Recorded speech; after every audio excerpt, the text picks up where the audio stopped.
Izin kami buka dulu ya Ustadz. Silakan Bari. Bismillahirrohmanirrohim.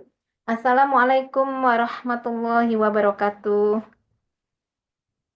Alhamdulillahirrabbilalamin. Segala puji dan syukur hanya milik Allah Subhanahu wa Ta'ala semata. Karena hanya dengan nikmat dan karunia-Nya kita semua bisa berkumpul kembali di siang hari ini di Rabu 20 Agustus ya. Semoga kita semua dalam keadaan sehat walafiat dan senantiasa diberikan nikmat keistiqomahan sehingga bisa mempertahankan ibadah rutin ini sampai akhir hayat kita. Amin ya robbal alamin. Amin ya Rabb. Alhamdulillah sudah hadir bersama dengan kita Ustadz Umar Maka dan kita akan segera memulai kajian Sirah Nabawiyah yang merupakan kajian rutin 2 minggu sekali sebenarnya kita rencanakan dan di kajian terakhir Sirah Nabawiyah kalau nggak salah sudah sampai di halaman 52 ya Pak Ustadz ya Ya, di buku kalau dengan buku itu ya buku yang berjudul Sirah Nabawiyah dari Syekh Muhammad Ali Al-Harakan ini sudah sampai di halaman 52 yang sampai Nabi Muhammad kembali ke pangkuan pangkuan Ibunda Ibunda Aminah. tercinta sampai Iya, wafatnya Ibunda Aminah. iya, iya, Sampai wafatnya Ibunda Aminah. iya. Ya, Baik, terima kasih banyak Ustadz sudah meluangkan waktu walaupun di tengah-tengah kesibukan memimpin jamaah untuk ibadah umroh sekaligus menunaikan ibadah umroh. Ustadz menyempatkan diri mengalokasikan waktu untuk Majelis Taklim Robani. Silakan Masya Allah. dimulai kajiannya Ustadz. Tafadhol. Ya, barakallahu fiik Bari dan seluruh pengurus Majelis Taklim Rabbani, seluruh jamaah yang dirahmati oleh Allah Subhanahu wa taala. Mari luruskan niat dan kita mulai insyaallah kajian Sirah Nabawiyah volume ke-7 atau bagian ke-7 yang insya Allah pada pagi hari ini kita akan membahas tentang masa kanak-kanak dan remaja baginda Nabi Sallallahu Alaihi Wasallam. Seperti apa Nabi pada masa kanak-kanaknya, peristiwa apa saja yang dilalui oleh Nabi Sallallahu Alaihi Wasallam, dan kira-kira apa saja ibrah dari setiap ahdath peristiwa yang dilalui baginda Nabi Sallallahu Alaihi Wasallam. Mudah-mudahan pembahasan kita kali ini kembali semakin menambah pengetahuan kita tentang Nabi Sallallahu Alaihi Wasallam. Cek 1, 2, 3. Ya. Mudah-mudahan jamaah rahmat Allah pertemuan kita pembahasan Sirah Nabawiyah hari ini semakin menumbuhkan kecintaan kita kepada Rasulullah sallallahu alaihi wasallam. Allahumma amin. Allahumma amin ya rabbal alamin. Mari luruskan niat dan kita mulai insyaallah pembahasan kita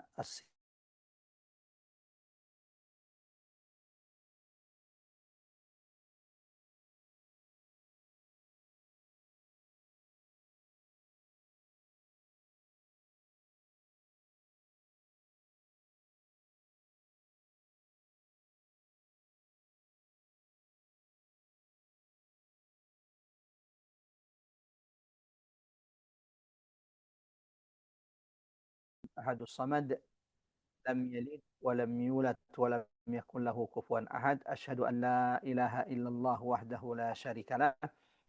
وأشهد أن محمدا عبد الله ورسوله المبعوث رحمة للعالمين. اللهم صل وسلم على محمد وعلى آله وصحابته ومن تبعهم بإحسان إلى يوم الدين. أما بعد، اللهم ارفعنا بالقرآن، اللهم انفعنا بالقرآن، اللهم علمنا القرآن. قل إن صلاتي ونسكي ومحياي ومماتي لله رب العالمين. رضيت بالله ربا وبالإسلام دينا وبمحمد صلى الله عليه وسلم نبيا ورسولا. Jamaah dirahmati Allah, ikhwatal iman azanallahu wa iyyakum ajmain, ibu-ibu, bapak-bapak, peserta kajian Sirah Nabawiyah Majelis Taklim Rabbani yang semoga senantiasa dalam penjagaan, perlindungan, taufik dan rahmat Allah dimanapun berada. Mengawali majelis kita pada pagi hari ini, Rabu 20 Agustus 26 Safar 1947. Sama-sama kita mengagungkan asma Allah di majelis ini. Subhanallah walhamdulillah wa la ilaha illallah Allahu akbar. Mudah-mudahan saat ini ketika majelis ini dibuka oleh host kita Mbak Ari, Allah turunkan, Allah karuniakan keberkahan di tengah-tengah kita. Allah karuniakan rahmatnya kepada setiap di antara kita. Semoga saat ini majelis perkumpulan kita ini sedang dibangga-banggakan, sedang ditinggi-tinggikan Allah di hadapan majelis, di hadapan perkumpulan malaikat-malaikat Allah Subhanahu wa taala. Dan semoga kita tidak menutup, tidak meninggalkan majelis ini kecuali Allah sudah hapuskan, gugurkan, ampunkan dosa-dosa kita yang telah lalu. Allahumma amin.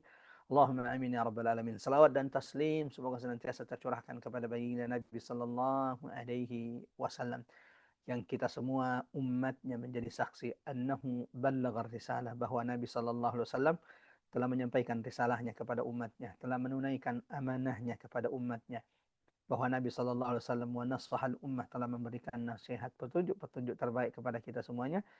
Wajahada fillahi haqqa jihadihi, dan Nabi telah berjihad di jalan Allah dengan sebenar-benarnya jihad. Mudah-mudahan Allah kelak kumpulkan kita bersama orang-orang yang kita cintai, bersama baginda Nabi sallallahu alaihi wasallam. Jamaah rahmatullah, ikhwatal iman azanallahu wa iyyakum ajma'in.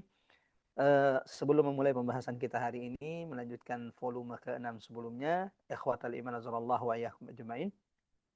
Al-Fakir ingin menukil satu dua perkataan ulama tentang pentingnya mengkaji sejarah Nabi sallallahu alaihi wasallam bagi seorang muslim. Di antaranya Imam Ibnul Jauzi rahimahullah pernah berkata, fi sirati Rasulillah sallallahu alaihi wasallam, dalam sirah Rasulullah, perjalanan hidup baginda Nabi sallallahu alaihi wasallam, kullu ma yuhtaju ilaihi minad din wad dunya, segala sesuatu yang dibutuhkan umat Nabi sallallahu alaihi wasallam dalam urusan agama maupun urusan dunia.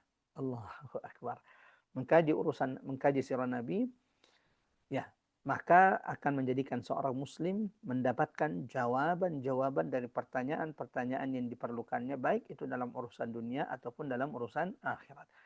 Yang kedua, ikhwatal iman azanallahu wa iyyakum ajma'in, Imam Ibnu Hazm dalam pernah berkata, man irtaba fi sirati Rasulillah sallallahu alaihi wasallam kana maridal qalbi.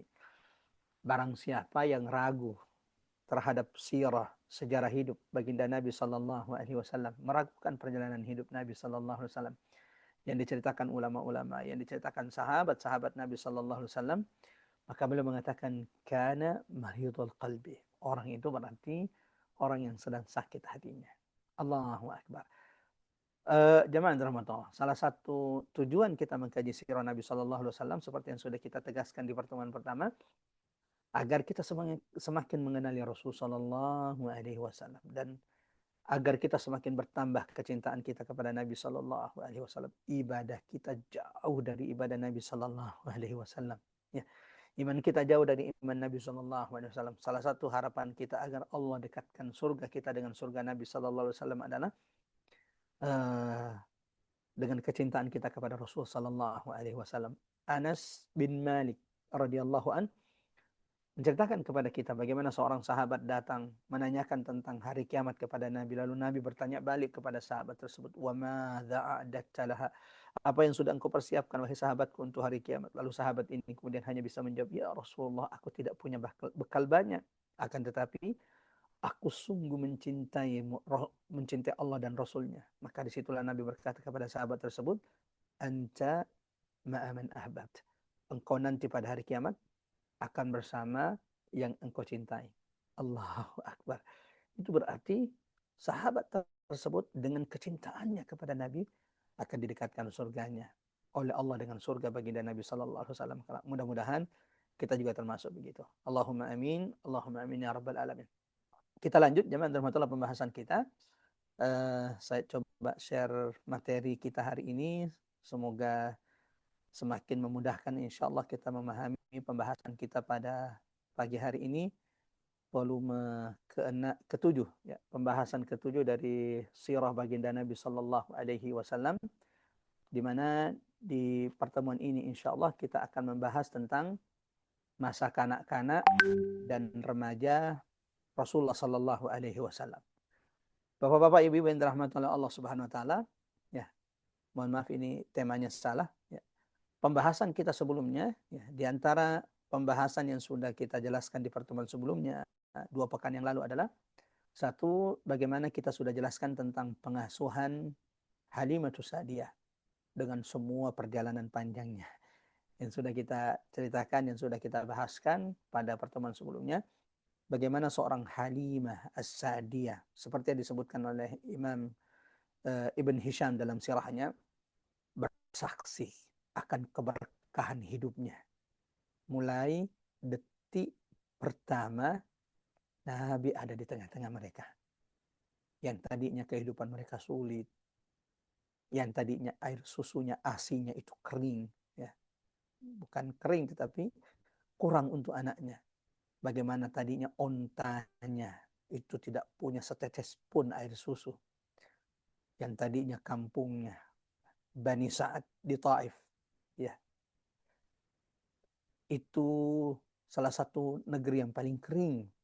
Tapi ketika Nabi SAW berada di tengah-tengah mereka, keberkahan demi keberkahan didapati oleh Halimatus Sa'diyah. Itu pula menjadi sebab alasan kenapa beliau setelah 2 tahun mestinya mengembalikan Nabi ke orang tuanya, ke ibundanya Halimah. Nabi atau Halimatus Sa'diyah tidak mengembalikan Nabi. Akan tetapi minta agar Nabi dipanjangkan waktu tinggalnya bersama mereka sampai kemudian umur 4 tahun atau 5 tahun seperti yang sudah kita jelaskan sebelumnya. Kemudian jemaah rahmatu Allah, kita juga sudah menjelaskan tentang peristiwa pembelahan dada, syaqqus sadar, dan hikmahnya, bahwa salah satu peristiwa ahdath yang pernah dialami oleh baginda Nabi SAW dalam hidupnya, jemaah rahmatu Allah, adalah peristiwa terbelahnya dada Nabi SAW, dibelahnya dada Nabi, yang itu diabadikan Allah dalam Al-Quran surah Al-Insyirah, alam nashrah laka sadrak wa wada'na anka wizrak, dan kemudian dijelaskan dalam hadis Rasul sallallahu alaihi wasallam bagaimana Allah membersihkan dada, membersihkan hati Rasul sallallahu alaihi wasallam, mengeluarkan darinya sifat-sifat syaitan dari hati Nabi sallallahu alaihi wasallam. Kemudian jemaah rahmatullah, kita juga sudah menjelaskan setelah peristiwa pembelahan dada tersebut, syaqqus sadar, ada kekhawatiran, ada ketakutan terhadap Halimatus Sa'diyah kalau sesuatu terjadi terhadap Nabi sallallahu alaihi wasallam. Maka segera ia kembalikan Muhammad sallallahu alaihi wasallam kepada ibunda tercinta, yaitu Aminah. Walau kemudian Aminah menanyakan kenapa ia dikembalikan, lalu kemudian dia menegaskan, tidak ada yang bisa mencelakakan putraku, tidak ada keburukan yang akan menimpa putraku. Sungguh aku melihat cahaya keluar dariku di hari aku melahirkan putraku yang terus menerangi sampai istana-istana Syam.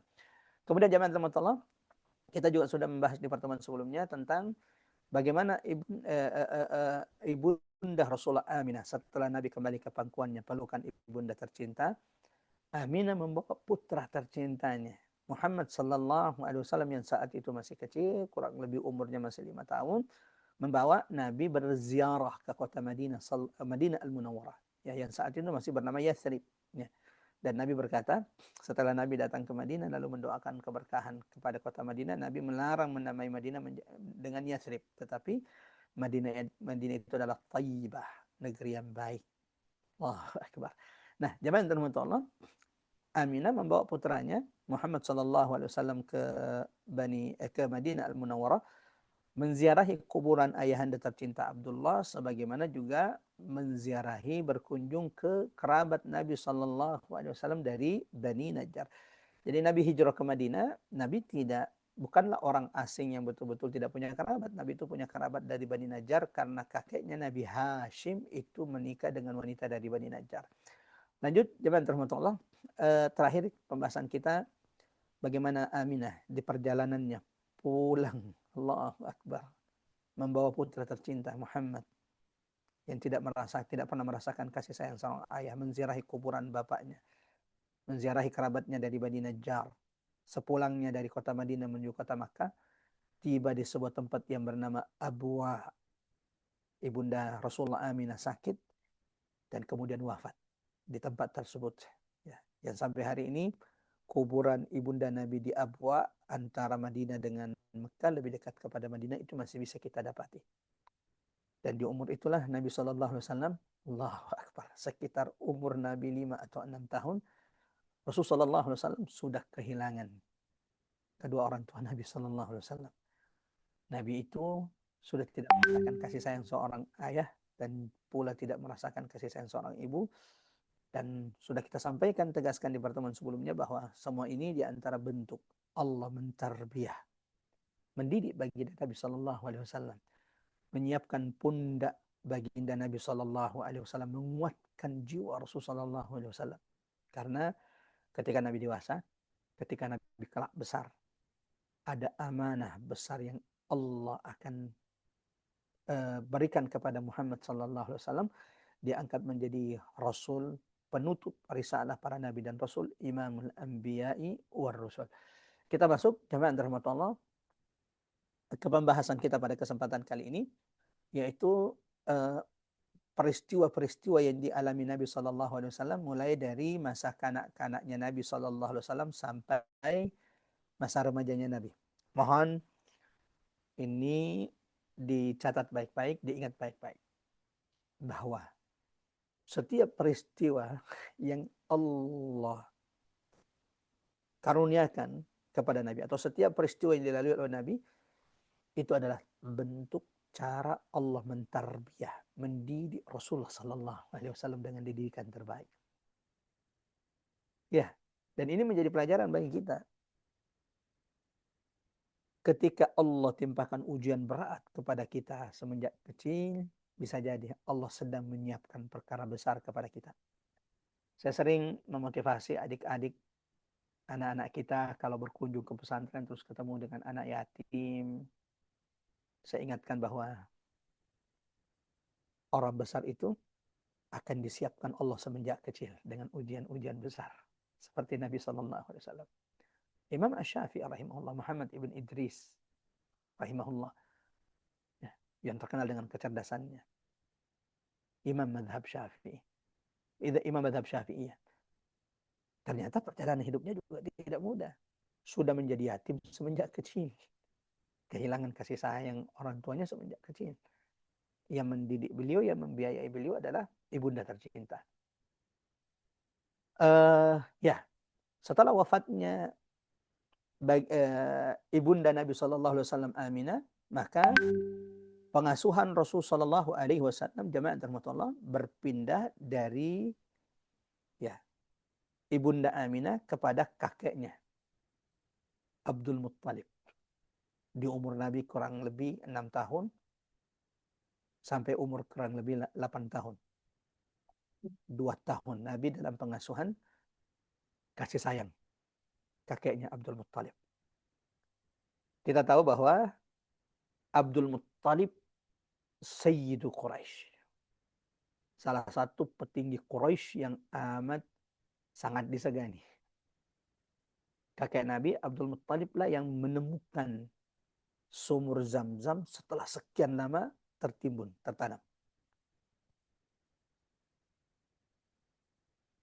Pada peristiwa tentara gajah, ya, Abraha itu sampai kaget melihat wibawa yang terdapat dalam diri Abdul Muttalib. Yang mendatangi Abraha, lalu kemudian dikira akan meminta ontanya yang terbunuh oleh pasukan Abraha. Mohon maaf. Dikira akan meminta supaya Abraha tidak menyerang Ka'bah, namun ternyata Abdul Muttalib datang hanya untuk meminta ontanya yang terbunuh oleh tentara pasukan gajah.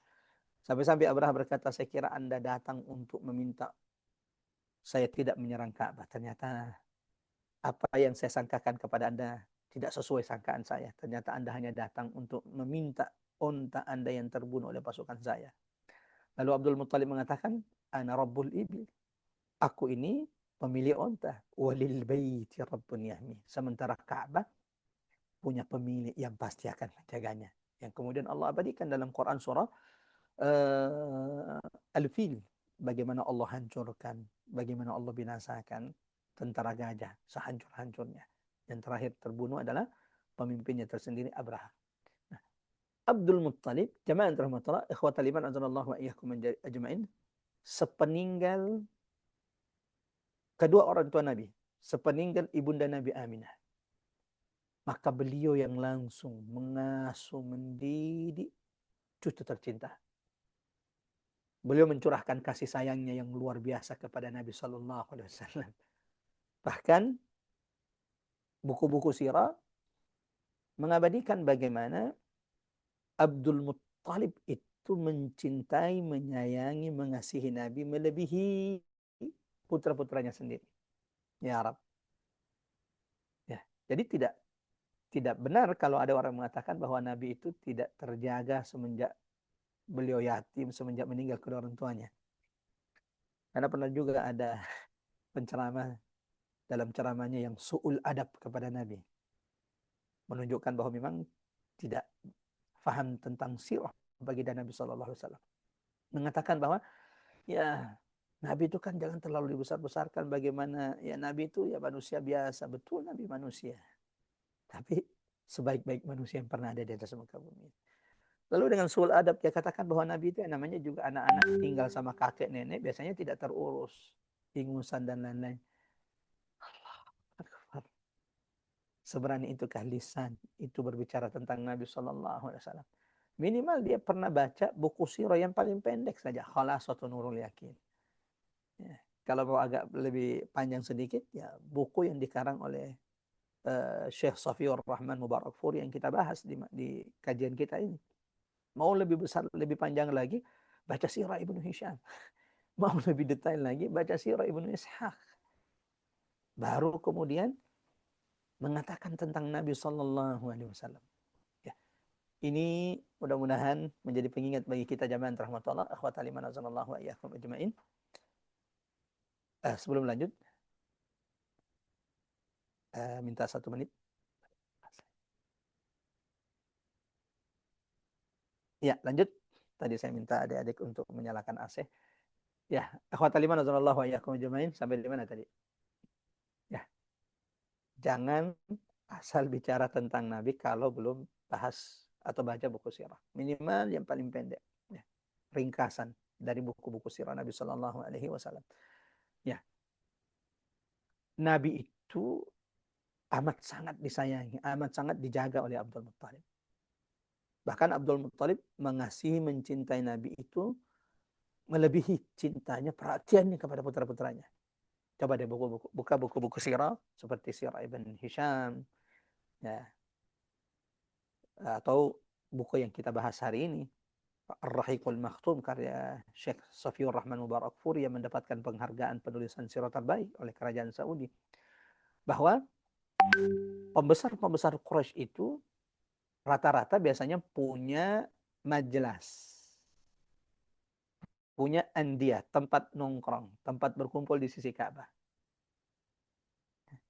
Tempat terbaik, tongkrongan terbaik di sisi Ka'bah itu milik kakek Nabi Abdul Muttalib. Ya karena memang pemimpinnya, salah satu petinggi Quraisy, dan dialah yang pertama kali menemukan sumur Zam-Zam yang lama terkubur. Ya, disebutkan bahwa Abdul Muttalib itu punya tempat duduk di sekitar Ka'bah yang mana anak-anak Abdul Muttalib saja itu nggak berani duduk di tempatnya Abdul Muttalib. Putra-putranya nggak ada yang berani duduk di tempat bapaknya itu. Nabi Shallallahu Alaihi Wasallam yang saat itu masih kecil, baru umur 6 tahun. Allahu Akbar. Yang sudah kehilangan di umur itu kasih sayang kedua orang tuanya. Tapi bukan berarti Nabi tidak mendapatkan kasih sayang. Nabi mendapatkan kasih sayang yang sangat besar dari kakeknya Abdul Muttalib. Dan ingat, Nabi itu dijaga oleh Allah. Ini yang perlu kita pahami. Nabi itu dalam penjagaan Allah, dalam tarbiyah perlindungan Allah Subhanahu wa taala. Allah yang mentakdirkan bapak ibu Nabi wafat karena Allah ingin menguatkan pundak Muhammad sallallahu alaihi wasallam. Ya, ikhwafil yang dirahmati oleh Allah, tidak ada yang berani duduk di tempat Abdul Muttalib putra-putranya kecuali Nabi. Nabi sering duduk. Bahkan sering diingatkan sama pamannya, ingin diangkat oleh pamannya agar Nabi itu tidak duduk di situ. Tapi apa kata Abdul Muttalib? Da'u ibni. Biarkan anakku Muhammad, putraku Muhammad. Fa inna lahu sya'nun. Karena anakku ini ke depannya akan memiliki kedudukan, posisi yang besar di tengah-tengah manusia. Sampai di sini jamaah terima tolong. Ya, memang firasat. Ya, firasat orang-orang yang baik itu kadang mendatangkan kebenaran. Apalagi orang soleh, apalagi orang beriman. Ketika melihat seorang anak, ini anak sepertinya ke depannya akan menjadi orang yang baik, orang besar. Jadi kadang kita temukan Masya Allah ulama-ulama kita ketika mendapati santri-santrinya, lalu menasihatinya secara khusus, mengingatkannya secara khusus, lalu mengatakan kepadanya, bersabar. Kalau saya lihat engkau ini ke depannya akan menjadi orang besar, akan menjadi ulama besar. Dan ternyata Allahu Akbar, Abdul Muttalib semenjak kecil. Selain bahwa memang, ya seperti yang sudah kita sampaikan sebelumnya, beliau sudah sering mendengarkan berita, baik itu dari rahib-rahib yang datang ke Mekah, baik itu kemudian dari penguasa-penguasa Romawi, yang mengatakan kepadanya bahwa ibnuka, hala, anakmu ini yaitu Muhammad, cucunya, kelak akan menjadi orang besar. Jamaah dirahmati Allah, ikhwatal iman wa iyyakum ajmain. Ketika baginda Nabi SAW berumur 8 tahun, 10 hari. Setelah melalui hari-hari indah dalam kasih sayang yang sangat besar luar biasa yang tercurahkan dari kakeknya Abdul Muttalib, yang tahu bahwa anaknya ini kelak akan menjadi orang besar. Di umur Nabi 8 tahun, Allahu Akbar, kakek yang menyayangi Nabi pun akhirnya meninggalkan Rasulullah SAW. Dan saya ingin kembali mengingatkan bahwa peristiwa-peristiwa berat ini bentuk Allah menterbiah, mendidik baginda Nabi dan menyiapkan pundaknya untuk perkara besar berikutnya. Apa yang mau minum? Ya, Mbak Ari, mohon dibantu. Jamaah yang dirahmati Allah, mohon dicek, jangan sampai ada yang suaranya keluar. Oke, lanjut. Sebelum masuk ke fase berikutnya, ahdath peristiwa berikutnya, setelah pengasuhan 2 tahun kakek tercinta Abdul Muttalib, yang nama aslinya adalah Syaibah. Kita ingin mengambil ibrah sedikit ya. Yang pertama, ibrah dari fase pengasuhan 2 tahun kakek tercinta Abdul Muttalib mengajarkan kepada kita bahwa Allah itu senantiasa menjaga Nabi. Allah itu senantiasa memberikan perlindungan terbaik untuk Nabi. Coba deh baca Quran surah Ad-Duha. Wad-duha, buka Qurannya.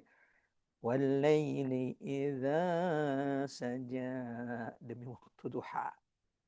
Dan malam apabila sudah mulai gelap gulita. Ma wadda'aka rabbuka wa ma qala. Allah tidak akan pernah marah kepadamu dan tidak akan pernah meninggalkan. Perhatikan, Allah bersumpah dalam Qur'annya bahwa dia tidak akan pernah meninggalkan Muhammad sallallahu alaihi wasallam semenjak bayi. Ya.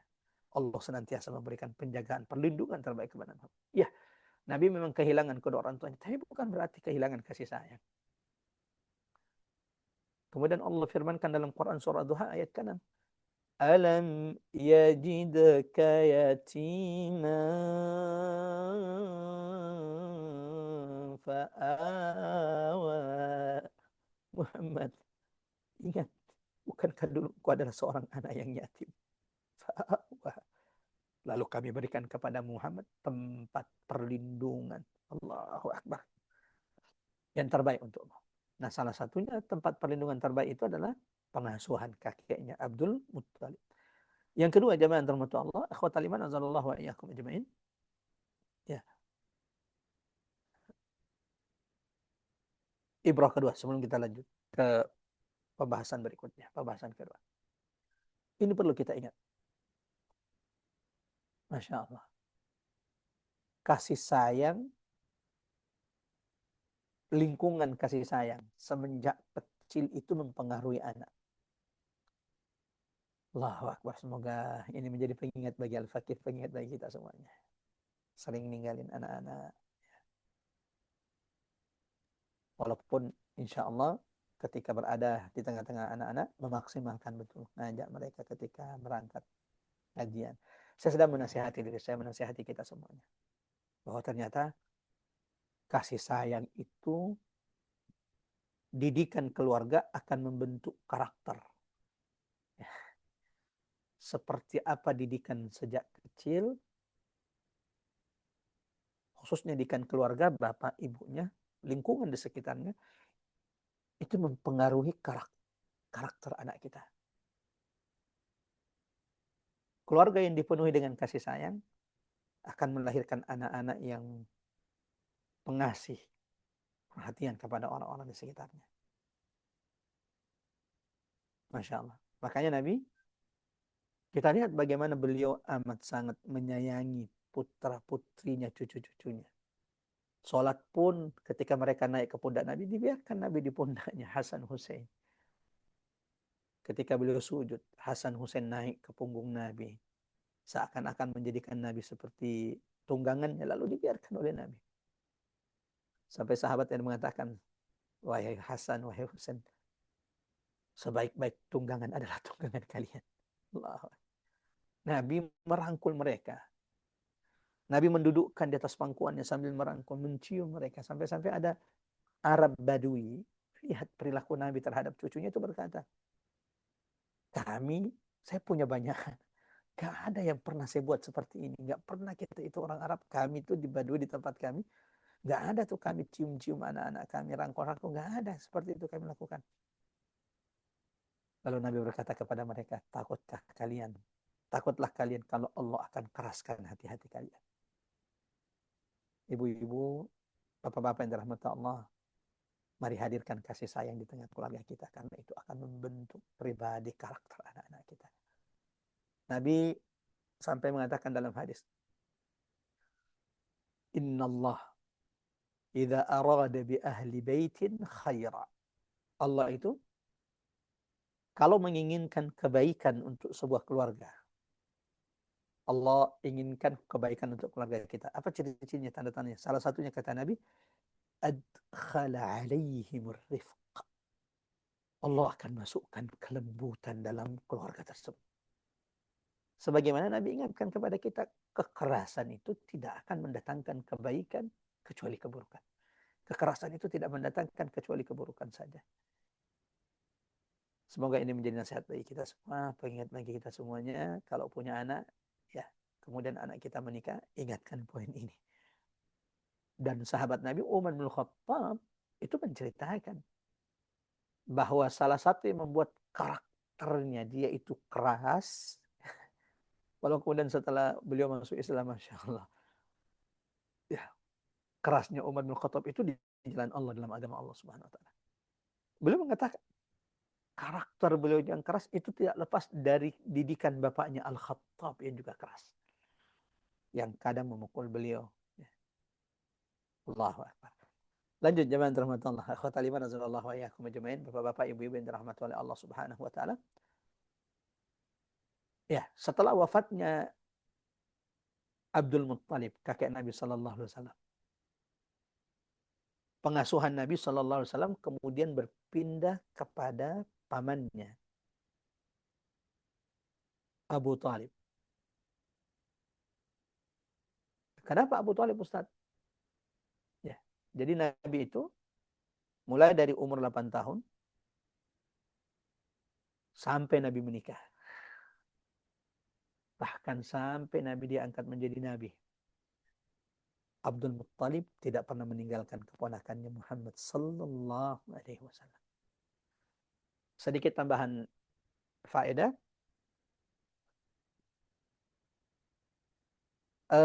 Ketika Nabi diutus, paman Nabi yang hidup itu 4. Bapaknya Nabi itu, atau Abdul Muttalib, kakeknya Nabi itu punya 10 putra. Yang paling bungsu itu adalah bapaknya Nabi, Abdullah, yang wafat, meninggal di umurnya yang masih sangat muda. Nah, ketika Nabi mengutus Rasulullah SAW menjadi Nabi di umurnya 40 tahun, yang hidup dari paman-paman Nabi itu sisa 4.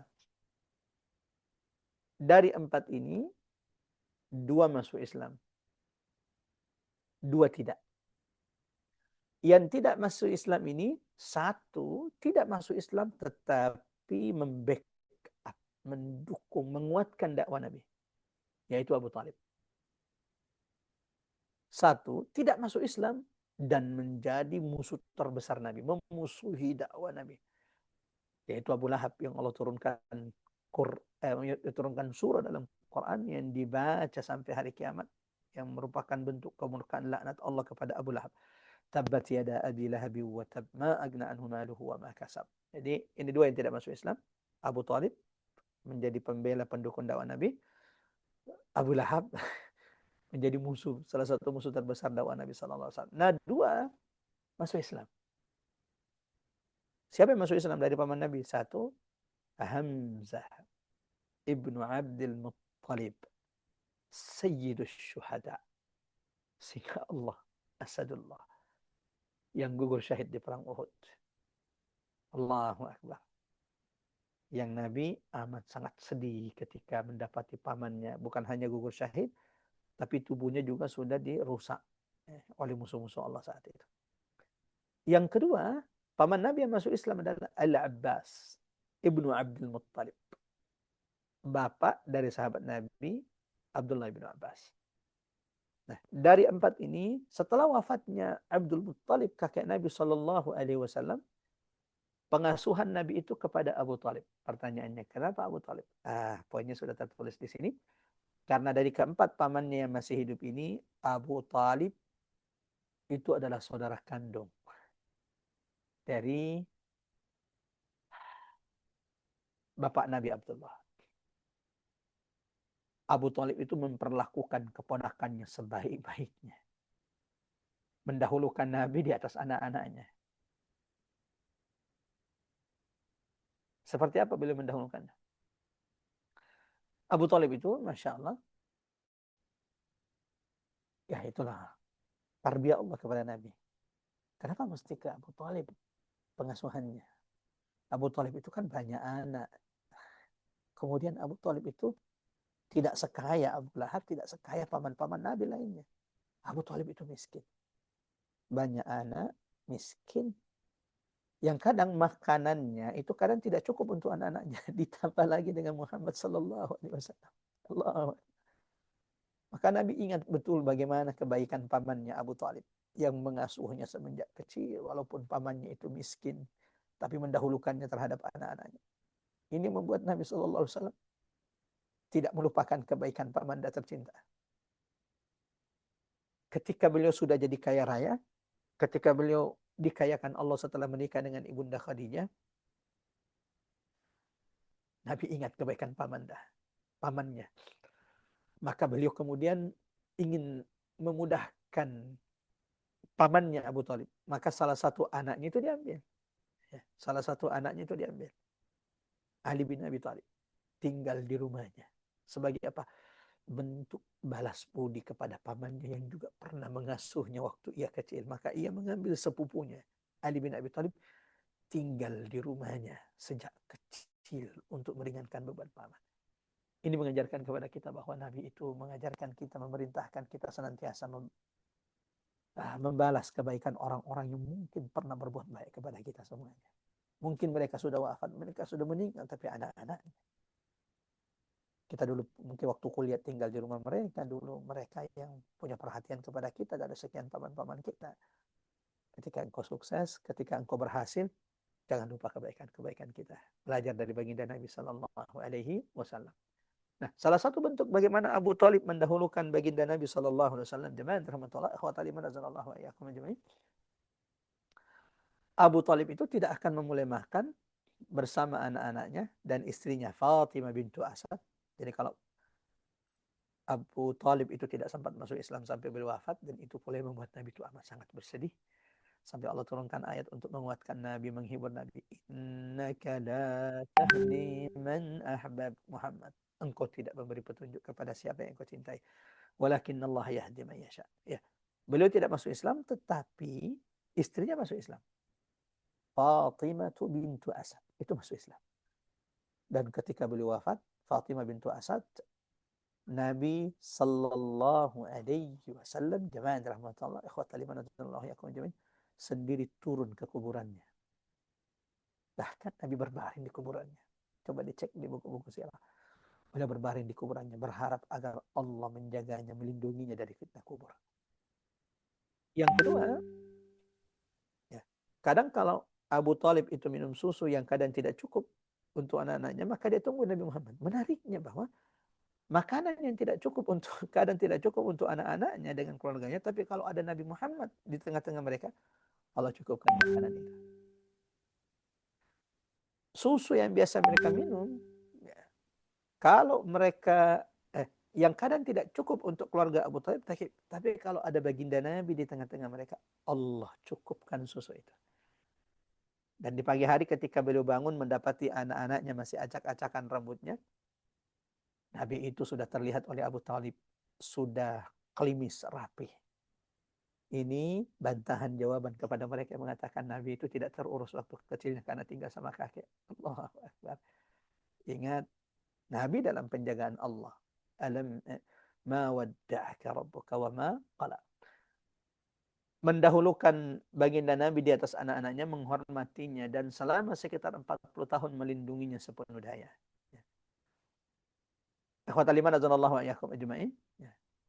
Sampai kemudian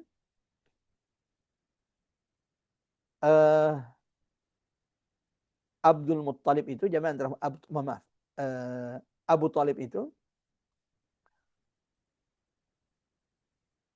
tidak mau berpisah lama dengan Nabi Muhammad SAW. Sehingga dalam sebuah perjalanan berat, perjalanan dagang, dia tidak mau meninggalkan Muhammad di kota Mekah tanpa penjagaannya. Ia membawa Muhammad SAW bersamanya dalam sebuah perjalanan dagang di musim panas. Ya, karena kan Allah berikan dalam Quran surah Al-Quraisy, li'ilafi Quraisy إيلافهم رحلة الشتاء والصيف.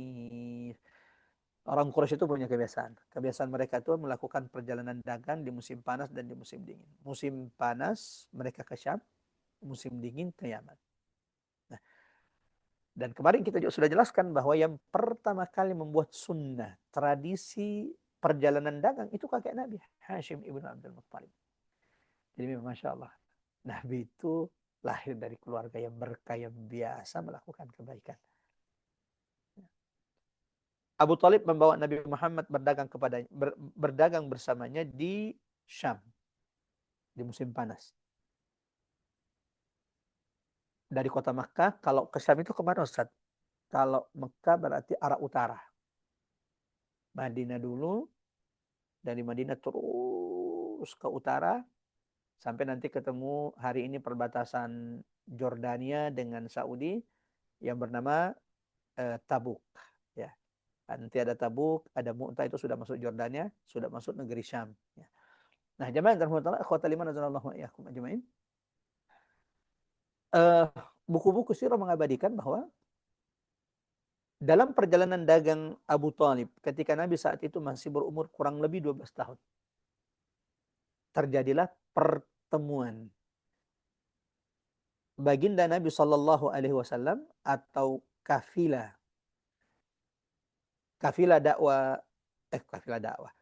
dagangnya Quraisy itu dengan seorang rahib di Basra. Kami pernah dalam sebuah perjalanan jejak sirah ke bumi Syam di Jordania itu sampai ke daerah Basrah, ya dekat Basrah. Bukan Basrah Irak ya, Basrah di sini adalah Basrah Syam yang hari ini kira-kira di sekitar di negara Jordania. Lalu kami diberitahukan bahwa ya tidak ada bukti valid di mana Nabi SAW pernah berjalan, tetapi inilah daerah yang diperkirakan dulu menjadi jalur kafilah dagang Quraisy.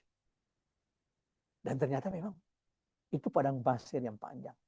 Sehingga memang Allahu Akbar, butuh skill ketika mereka membawa dagangan mereka dari kota Makkah itu ke Syam. Nah, kembali bahwa Nabi, kafilah Quraisy termasuk baginda Nabi SAW bertemu dengan seorang rahib yang bernama Bahira. Di sebuah tempat yang bernama di sebuah kota yang bernama Basrah. Menariknya, rahib ini tuh jarang keluar. Yang namanya juga rahib. Mereka kerjanya cuma ibadah di sauma, tempat ibadah mereka. Mereka nggak mau urus dunia. Bahkan nikah saja, sebagian rahib itu kan tidak mau menikah. Menariknya bahwa ketika kafilah dagang Quraisy ini datang sampai di Basrah, tiba-tiba dia keluar. Bukan cuma sekedar keluar, ketika melihat satu kafilah Quraisy dengan tanda-tanda yang sudah ia ketahui, dengan ilmu yang dia ketahui dari kitabnya, maka dia menjamu semua kafilah Quraisy tersebut. Nabi yang saat itu masih kecil disuruh jaga barang di luar. Masuklah yang tua-tua ini ke rumah Rahib Bahira ini. Lalu Rahib Bahira mengatakan, ada satu orang yang belum datang di antara kalian. Terus dikatakan, ya masih anak kecil. Panggil anak itu. Allahu Akbar. Ketika Nabi masuk ke rumahnya, pandangan pertama Rahib Bahira kepada Nabi saat itulah dia ketahui. Inilah Nabi terakhir yang ditunggu-tunggu. Inilah Nabi terakhir yang diberitakan oleh Nabi Isa alaihissalam kepada Al-Hawariyun. Ya. Kepada pengikut-pengikut Nabi Isa. Wa mubashiran bi rasulin ya'ti min ba'di ismuhu Ahmad. Ya, aku sampaikan berita gembira kepada kalian wahai umatku, kata Nabi Isa, dengan Rasul yang akan datang setelah saya yang bernama Ahmad. Allahu Akbar. Jadi Nabi itu memang sudah diberitakan Nabi-Nabi sebelum Nabi Muhammad Sallallahu Alaihi Wasallam. Bahkan dalam hadis Nabi mengatakan, Innama ana, sesungguhnya aku ini da'watu Abi Ibrahim. Aku ini adalah buah dari doa bapak aku Ibrahim. Karena Nabi Ibrahim itu ketika ke Mekah pernah berdoa, Rabbana wa ba'ath. Ya Allah, utuslah kepada mereka Nabi dari golongan mereka. Jadi Nabi Muhammad itu adalah doa dari Nabi Ibrahim dan berita gembira yang disampaikan Nabi Isa kepada umatnya. Kembali kepada kisah Rahib Bahira. Pertama kali dia lihat Nabi Muhammad, dia tahu bahwa inilah Nabi terakhir yang disebutkan kepada kitab-kitab sebelum Quran. Ya.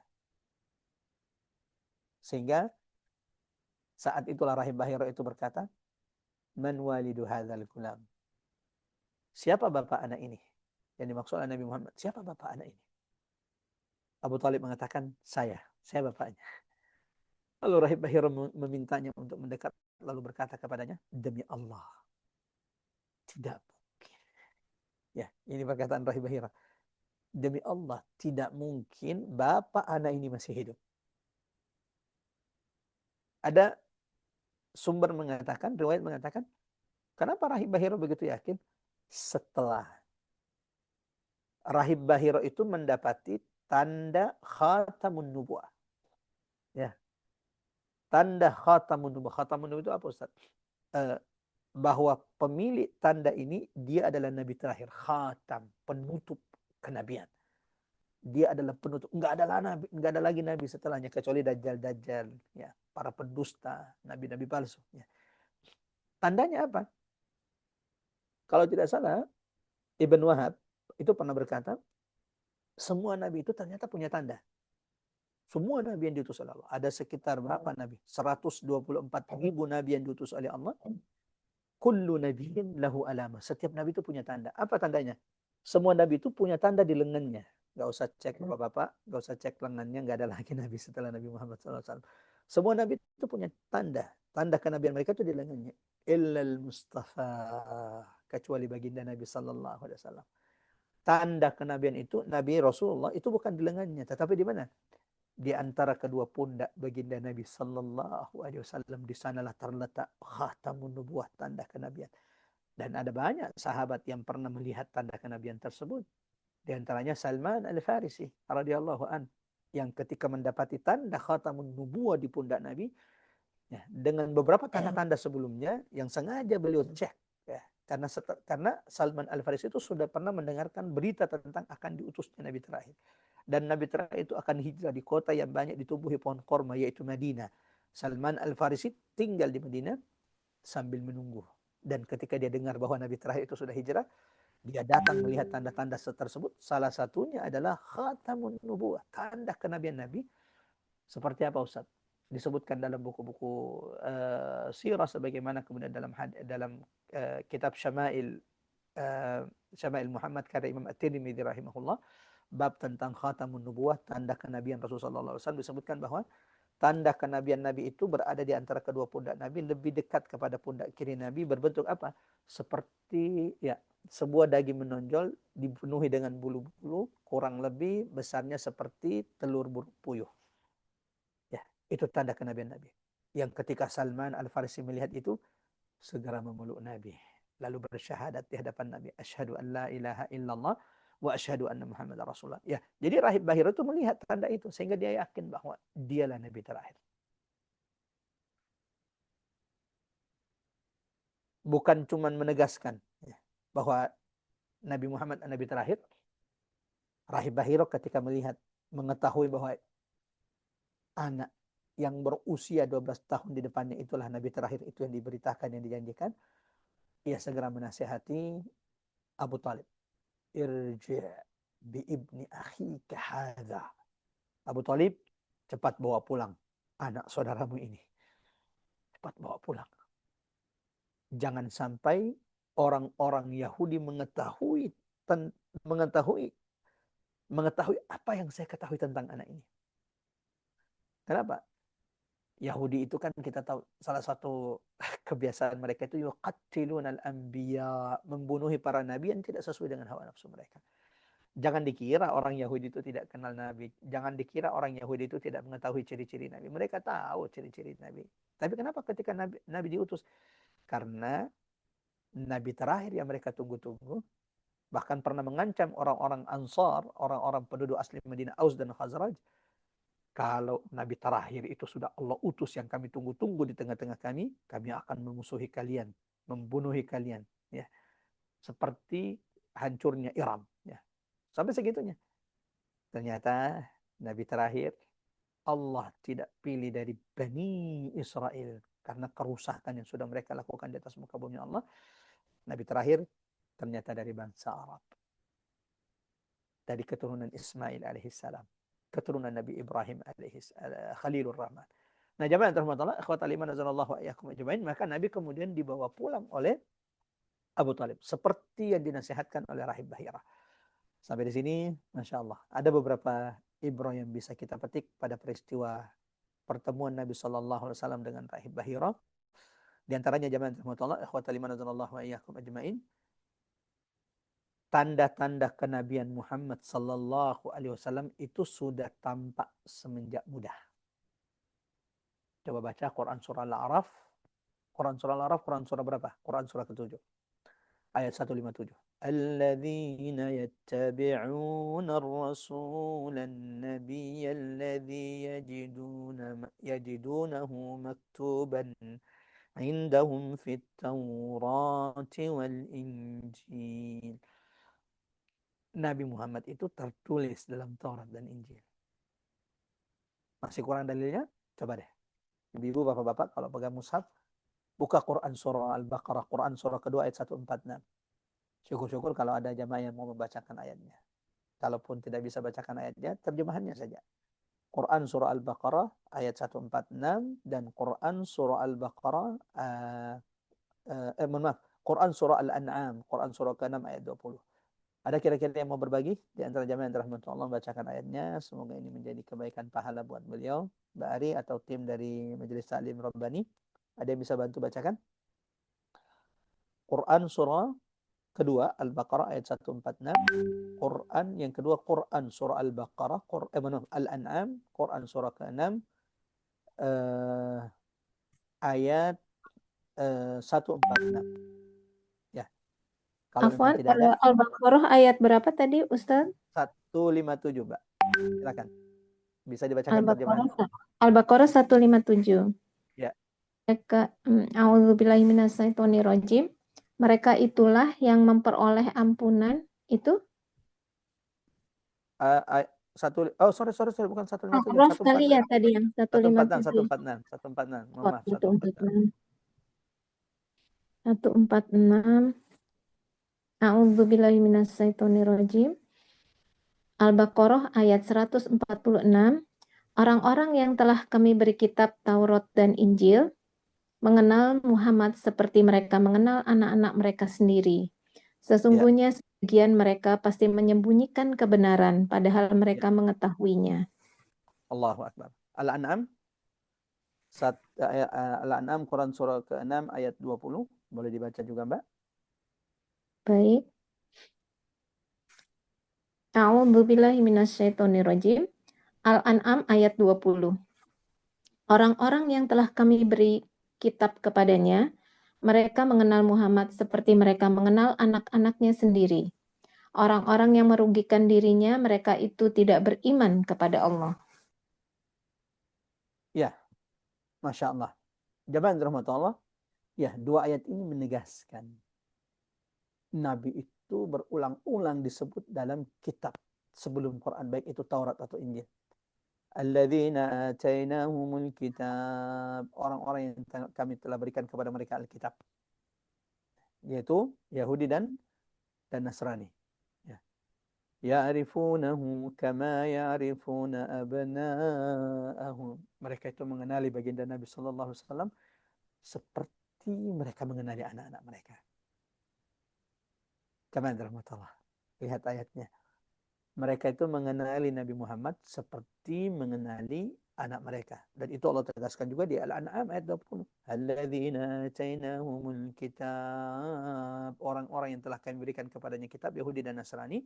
Ya'rifunahu kama ya'rifuna abna'ahum. Mereka itu mengetahui, mengenali Muhammad sallallahu alaihi wasallam seperti mereka mengenali anak mereka sendiri. Makanya jangan heran ketika tadi Rahib Bahira yang Nabi masih kecil ketika ia temui, ya, masih berumur sekitar 12 tahun, saat itu dia tahu inilah Nabi terakhir.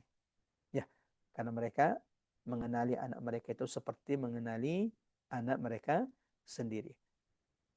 Ibro lain, jemaah rahmatullah, dari peristiwa kedua ini di masa kanak-kanak Nabi, pengasuhan pamannya Abu Talib, dan bagaimana Nabi dibawa ke berdagang ke negeri Syam, juga memberikan kita ibrah pelajaran jemaah rahmatullah bahwa dari dulu makar Yahudi itu terhadap umat Nabi Muhammad sallallahu alaihi wasallam amat sangat tampak dan jelas. Jadi kalau hari ini kita lihat apa yang mereka lakukan terhadap saudara kita di Palestina, di Gaza, tidaklah aneh itu muncul dari mereka. Berapa sering mereka melakukan pengkhianatan kepada Nabi di Madinah. Bani Quraidah, Bani Nadir, Khaybar menjadi saksi pengkhianatan mereka. Terus jangan lupa bahwa Yahudi itu berkali-kali berusaha membunuh Nabi. Salah satunya ketika mereka mengirim perempuan untuk meracuni Nabi sallallahu alaihi wasallam. Kalau Nabi saja mereka lakukan seperti ini, apalagi dengan umat Nabi Muhammad sallallahu alaihi wasallam. Akan tetapi saya ingin mengajak kepada jamaah, ya, kita tidak boleh putus asa. Kemenangan itu pasti bagi umat Nabi Muhammad, dan semoga Allah segerakan kemenangan untuk saudara kita di Palestina, dan semoga insya Allah Allah segerakan kehancuran untuk para penjajah Zionis laknatullah alaihim. Dan semoga mari sama-sama kita berdoa Allah rezekikan kita bisa rukuk sujud di Masjidil Aqsa sebelum Allah wafatkan, sebelum Allah matikan kita semuanya. Qulu amin, amin ya rabbal alamin. Terakhir jemaah rahmatullah, ikhwatal iman wa iyyakum ajmain. Ya, ini kita sampai di poin ketiga ini, ya. Karena dua poin berikutnya juga penting kalau dijelaskannya secara tiba-tiba, secara cepat, padahal ibrahnya penting, ya, khususnya bagi kita para orang tua. Ya, masih ada hilful fudul, ya, perjanjian damai yang mendatangkan kebaikan.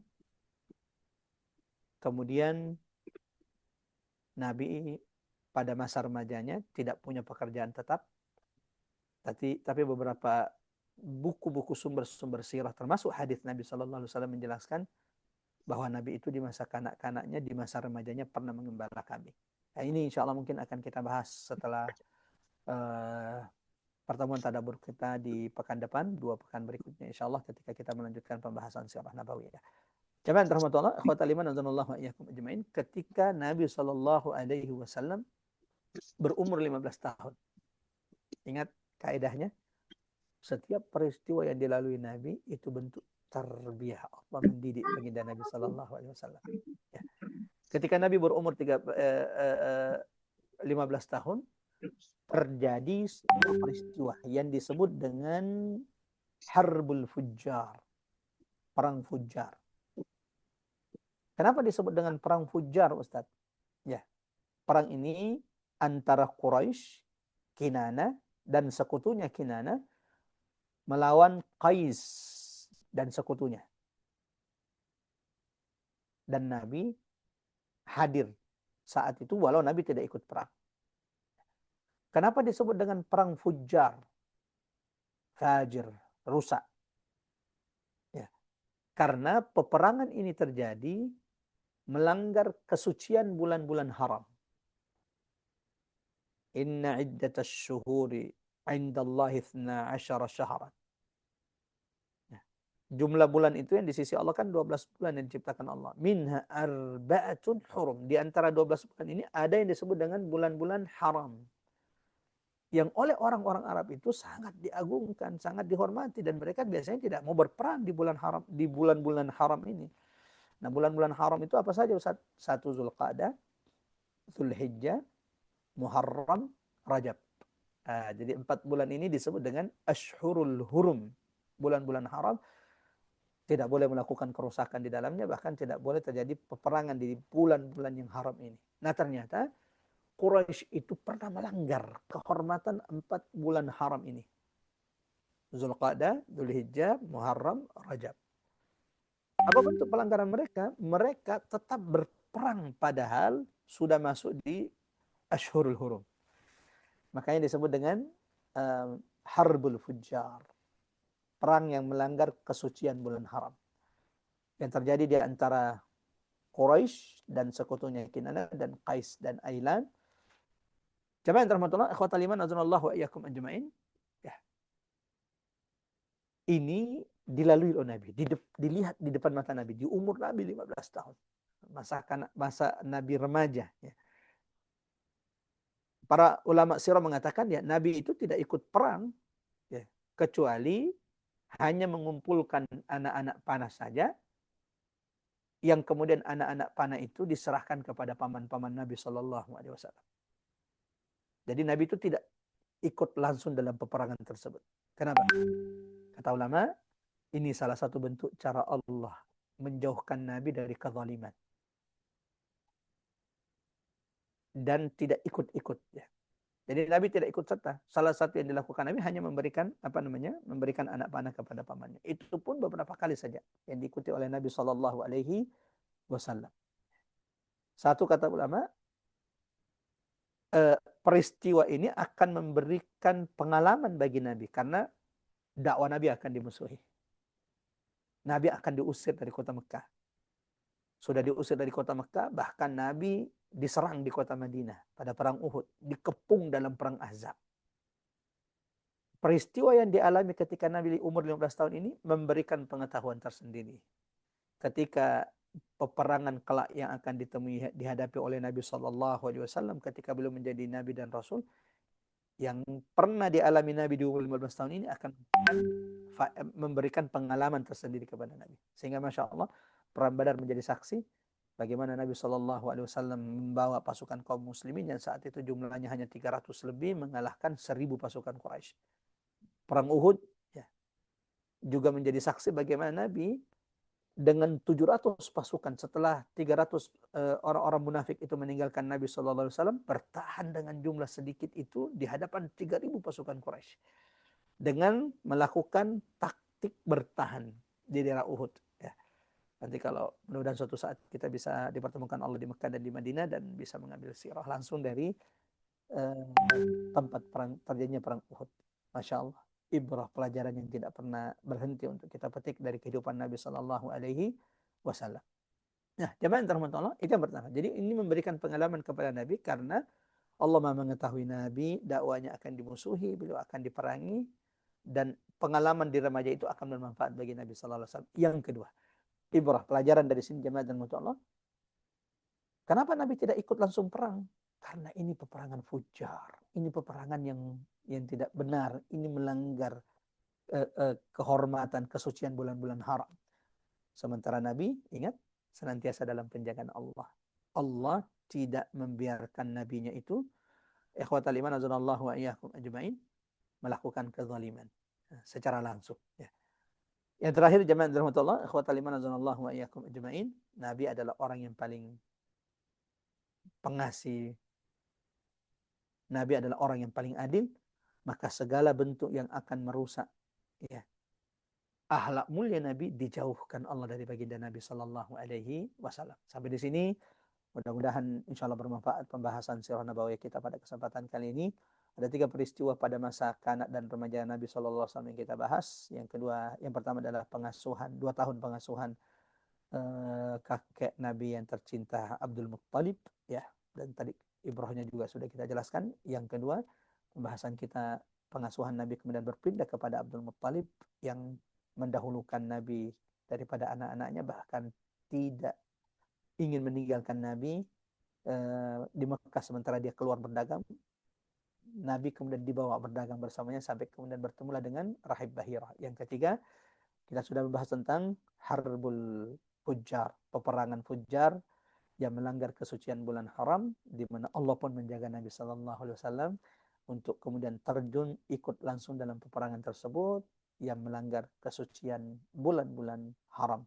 Kan Masya Allah, Nabi Allah berikan penjagaan terbaik. Allah lindungi dari segala hal-hal yang akan merusak kemuliaan, keagungan baginda Nabi Sallallahu Alaihi Wasallam. Mudah-mudahan singkat ini menambah pengetahuan kita tentang baginda Nabi, dan semoga Allah semakin menambah kecintaan kita kepada Rasul Sallallahu Alaihi Wasallam.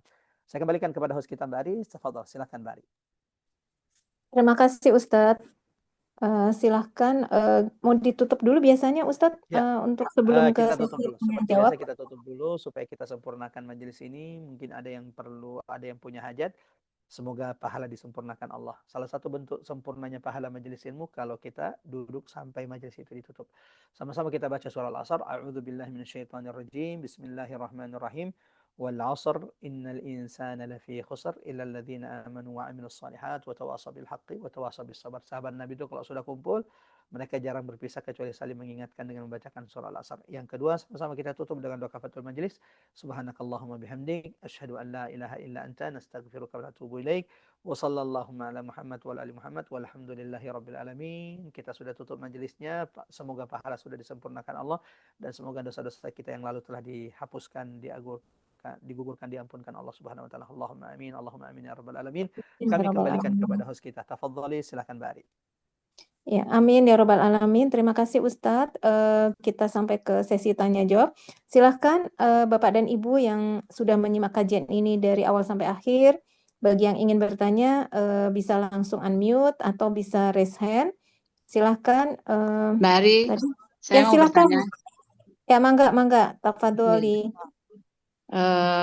Ini Pak Ustadz, saya Ya, pernah, silakan Mbak. ya, Assalamualaikum warahmatullahi wabarakatuh. Waalaikumsalam warahmatullahi wabarakatuh. Saya tutup dulu. Ya, silakan Mbak. Saya pernah membaca pada saat Nabi itu ziarah ke makam ibundanya, Bunda Siti Aminah, Ya. terus Allah mengizinkan untuk menziarahi. Tetapi Allah pada saat Nabi ingin mendoakan, memohon ampunan, itu Allah tidak mengizinkan. Bukankah ini ya Pak Ustadz ya, orang yang hidup sebelum datang kenabian, artinya sebelum datang risalah kenabian kepadanya itu termasuk ahlul fatrah ya Pak Ustadz. Ya. Jadi mohon penjelasannya Pak Ustadz. Terima kasih ya Pak Ustadz. Ya, Masya Allah. Jamaah rahmatullah, ikhwatal iman azanallahu wa iyyakum ajma'in. Apa yang ditanyakan oleh Mbak Yeti merupakan salah satu hadis Nabi dalam Sahih Muslim, bahwa Nabi itu pernah meminta izin kepada Allah. Dari sahabat Nabi Abu Hurairah radhiyallahu an, beliau mengatakan, zaran Nabi sallallahu alaihi wasallam qabra ummihi. Nabi itu pernah menziarahi kuburan ibunya Aminah bintu Wahab. Lalu kemudian Nabi menangis. Allahu Akbar.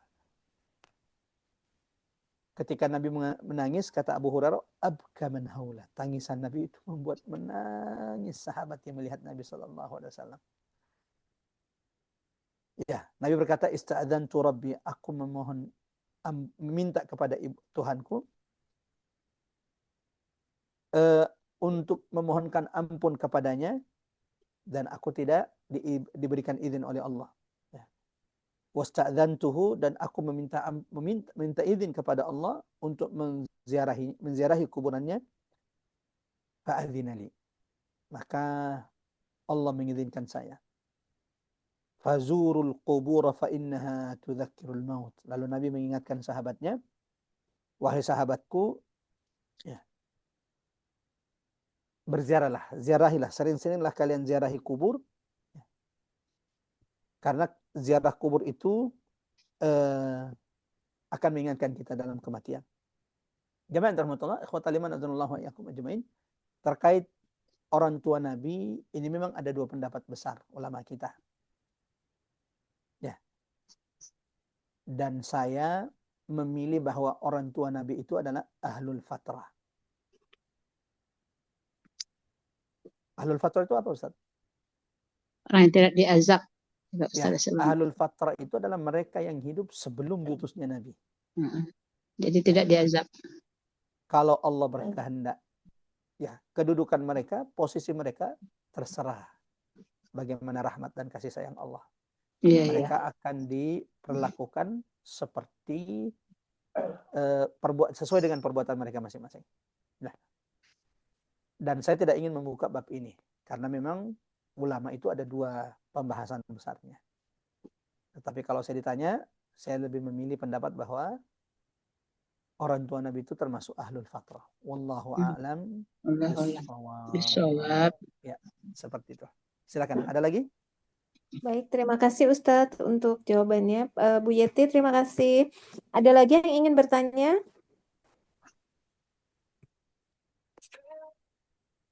Ya. Silakan. Berarti untuk yang berlaku untuk ibunya Baginda Rasul, berlaku juga untuk pamannya gitu ya Pak Ustadz? Kalau paman Nabi wafat setelah Nabi diutus menjadi Nabi. Oh, bukan pamannya, maksud saya kakeknya siapa? Abdul Ya, Muthalib. bapaknya Abdullah. Ya. Abdullah, Jadi, ya Abdullah, ya, Abdul Muthalib. ya, dari semua kaidah yang disebutkan ulama, mereka yang wafat sebelum wafatnya Nabi, sebelum diutusnya Nabi di umur 40 tahun, itu disebut dengan ahlul fatrah. Maka mereka nanti tergantung bagaimana rahmat Allah Subhanahu wa taala dan sesuai dengan perilaku mereka. Yang tidak menyekutukan Allah tetap menjaga berada pada sisa-sisa tauhid yang dibawa oleh Nabi Ibrahim, semoga mendapatkan rahmat Allah, sementara mereka yang melakukan kesyirikan, menyembah berhala akan mendapatkan balasan setimpal dari apa yang mereka lakukan. Wallahu a'lam bishawab. Seperti itu kira-kira. Silakan. Ada lagi? Jika tidak ada, Mbak Ari, kita tutup dengan doa insyaallah tabaraka wa taala. Baik, kalau gitu ditutup dengan doa Ustadz, dan Ustadz balik ke tanah air besok ya Ustadz? Besok. Hari ini Mbak. Oh, hari ini. Ya, Besok nyampainya sampai mungkin sini besok ya? sore. Iya, betul sekali. Ya, berarti Rabu depan sudah bisa Sudah di kajian, Indonesia. sudah kajian tadabbur lagi ya? Insyaallah, siap, Mbak.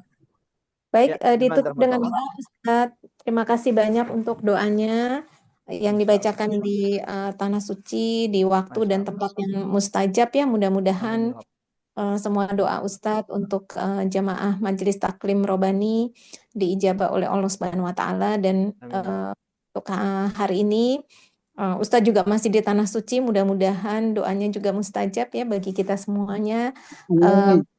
Kita berdoa untuk seluruh jamaah Majelis Taklim Robani, baik yang hadir maupun tidak hadir di saat ini. Kemudian untuk saudara-saudara kita ya Pak Ustadz yang di Palestina. Siap, Mbak Ari. Ya, jamaah rahmat Allah, mari sama-sama kita berdoa. Sebaik-baik doa itu adalah doa yang dibaca setelah beribadah. Iyyaka na'bud wa iyyaka nasta'in. Kita baru saja selesai dari tadabbur Quran kita. Mudah-mudahan ini menjadi salah satu ibadah terbaik kita hari ini. Maka mari kita berdoa, mudah-mudahan Allah ijabah doa-doa kita. Silahkan diaminkan doa-doa yang insya Allah kami akan bacakan. Yang mengaminkan doa pahalanya sama dengan yang berdoa. Kita mulai dengan istighfar 3 kali. Astaghfirullahaladzim, astaghfirullahaladzim, astaghfirullahaladzim, alladzi la ilaha illa huwal hayyul qayyum, atubu ilaih. Allahumma ya Rahman ya Rahim, Allahumma ya Sami ya Alim, Allahumma ya mujibal muttarra idha da'ah. اللهم لا تدع فينا ذنبا إلا غفرت ولا هما ولا غما إلا فرجت ولا مريضا إلا شفيت ولا ضالا إلا هديت ولا حاجة من حوائج الدنيا إلا يسرتها يا أرحم الراحمين. Allahumma ya Allah Tuhan kami, Engkau yang maha mengetahui setiap kondisi dari kami ya Allah. Ya Rahman, jangan biarkan kami bubar meninggalkan majelis ini, menutup kajian ini kecuali Engkau telah bersihkan dosa-dosa setiap di antara kami. Rabbana zalamna anfusana wa illam taghfir lana wa tarhamna lanakunanna minal khasirin. Ya Allah ya Rahman ya Rahim, kami mengakui di hadapan-Mu dosa kami begitu banyak. Tapi kami juga mengetahui ya Allah ampunan-Mu jauh lebih luas. Jangan biarkan kami menutup majelis ini kecuali Engkau telah bersihkan. Ampunkan dosa-dosa kami ya Allah. Jika Engkau tidak berkenan mengampunkan dosa kami, kami adalah orang yang paling merugi di atas muka bumi-Mu ya Allah. Allahumma ya Rahman ya Rahim, ighfir lana ma qaddamna wa ma akharna wa ma asrarna wa ma a'lanna. Allahumma ya Allah ya Rahman ya Rahim, siapapun yang Engkau wafatkan di antara kami, kerabat, sahabat, jamaah majelis taklim Rabbani, termasuk saudara-saudara kami yang ada di Palestina, ya Allah ampunkan dosa-dosa mereka. Ya Rahman ya Rahim, maafkan kesalahan-kesalahan mereka. Jika mereka pernah melakukan kebaikan, lipat gandakan pahalanya ya Allah. Jika mereka juga pernah melakukan keburukan, maafkan, ampunkan kesalahan-kesalahan mereka ya Dzal Jalali wal Ikram. Allahumma ya Allah Tuhan kami, siapapun di antara kami yang punya hajat, siapapun di antara kami yang saat ini sedang menghadapi kesulitan, ya Arhamar Rahimin, berikan jalan keluar terhadap kesulitan saudara-saudara kami, ya Allah. Kabulkan hajat-hajat setiap di antara kami, ya Rabbas samawati wal ard. Allahumma ya Allah Tuhan kami, siapapun di antara kami, sahabat jamaah Al-Majlis Ta'lim Rabbani, sahabat kerabat jamaah Majlis Ta'lim Rabbani yang saat ini sedang Engkau uji dengan penyakit, ya Rabban nas, wahai Tuhan manusia, tempat berlindung, tempat bersandar seluruh makhluk. Engkau tidak pernah menurunkan penyakit kecuali Engkau telah menurunkan penyembuhnya, obatnya. Ya Allah, untuk saudara kami yang sakit, sembuhkan mereka ya Allah. Angkat penyakit mereka ya Allah. Jadikan penyakit yang Kau timpakan kepada mereka pembersih dari dosa-dosa khilaf yang telah lalu. Rabbana la tuzigh qulubana ba'da idh hadaitana wa hab lana min ladunka rahmah innaka antal wahhab. Allahumma ya nasirul madhlumin ya rabbal fuqara'i wal masakin. Wahai Tuhan kami, wahai penguasa langit dan bumi, wahai Tuhan yang senantiasa mendengarkan doa-doa hambanya yang dizalimi, segerakan kemenangan untuk saudara kami di Palestina. Tolong mereka ya Allah. Saudara kami ada yang tidak menemukan makanan ya Allah. Sudah begitu lama kesulitan mereka hadapi. Bahkan air minum, air bersih sulit untuk mereka dapatkan. Ya Allah, jangan biarkan hamba-hambamu di Gaza kecuali Engkau tolong mereka. Ya Allah, segerakan kemenangan. Segerakan juga kehancuran bagi penjajah Zionis laknatullah alaihim. Allahumma aqtulhum badada wahsuhum atada wa la tughadir minhum ahada. Rabbana la tuzigh qulubana ba'da idh hadaytana wa hab lana min ladunka rahmah innaka antal wahhab. Rabbana ighfir lana wa liwalidina warhamhum kama rabbawna shighara. Ya Allah, untuk kedua orang tua kami, ayah ibu kami ya Allah, jika kami duduk di majelis ini terhitung pahala ibadah di sisi-Mu, jadikan juga ya ibadah pahala di sisi kedua orang tua kami ya Allah.